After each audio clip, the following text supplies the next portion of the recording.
Well, it's 4 o'clock, and I found out that one of the greatest things in life is to have the ability to dream. This song's about dreaming the impossible dream, but I'm going to write a book at one point, because a lot of my dreams, particularly as it relates to travel, came to pass. I was a Tarzan fan.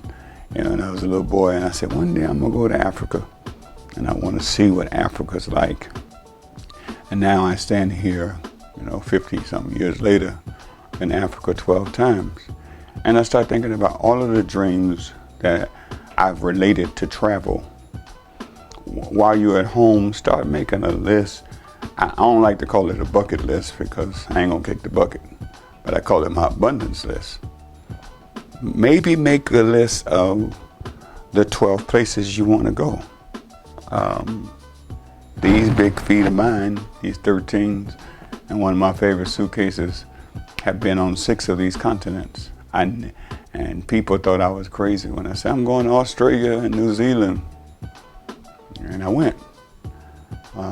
Been to Israel 12 times. Took groups, walked them to Via Dolorosa, baptized them in the Jordan River. And all these were dreams. Walked the cobblestone streets of Belgium and Bruges, cobblestone streets in Rome, Italy, and Milan. Went to South Africa, where the 3 seas meet, in Table Mountain, and went over to see where Mandela's house was, and across to Robben Island, where he was in prison. It goes on and on and on. Got in one of those boats in Thailand and just cruised the river. And then to think about all the places in the States that we have not been. Make you a list and say, when all this stuff settles down, I'm gonna do some traveling. Well, if you don't want to fly, drive across the country. Cross-country drive, go down south. Oh, but don't forget to stop in New Orleans and go up and down Bourbon Street. Man, you gotta try those charbroiled oysters. Oh my Lord, there's nothing like it. And they got three or four places I can recommend to you. And I'm gonna put it on the book, because I love fine dining. But New Orleans, you got the music, you got the people, you got the excitement, and nobody's worrying. And it's just a nice place to go. If you don't want to fly, you could drive there. And then there's the islands. My favorite is Barbados. You could sit on the edge of the water. I'm dreaming about going back to Barbados and sitting on the edge of the water with my feet there and eating the flying fish. It's just so many places we can go. There's so many things we can do.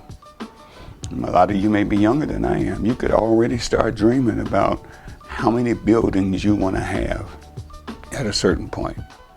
What your business is going to look like. Your online business and your business studio. What you're going to do the next 4 or 5 years. Dreaming is powerful. Dr. King said, I had a dream.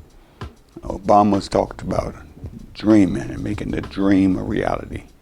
And you got one too.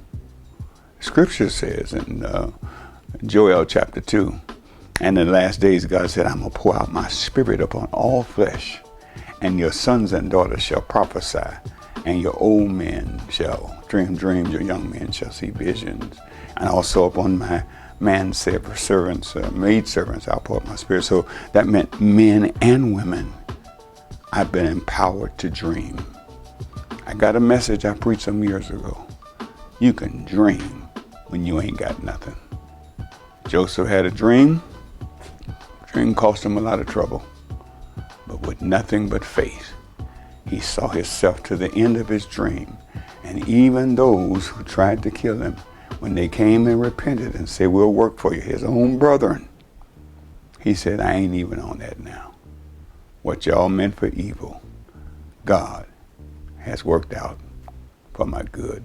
I'm going to take care of you the rest of your life. This is Bishop Larry D. Trotter. I just want you to know rock bottom don't mean nothing to God, because God made the